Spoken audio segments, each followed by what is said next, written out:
Dolly, and I'm here on vacation, and I had not planned to sing tonight. I was going to be entertained, but he says he knows my song, Coat of Many Colors, and he asked me if I would sing it.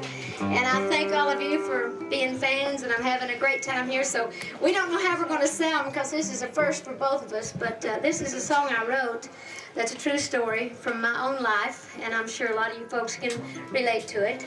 Just start picking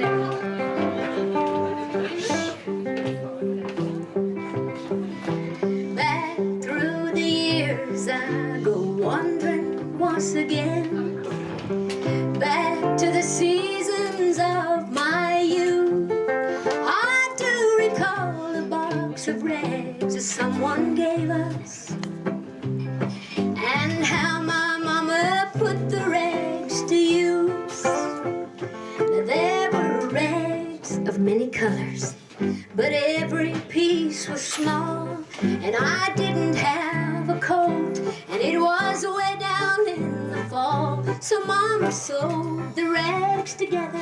She sewed every piece with love.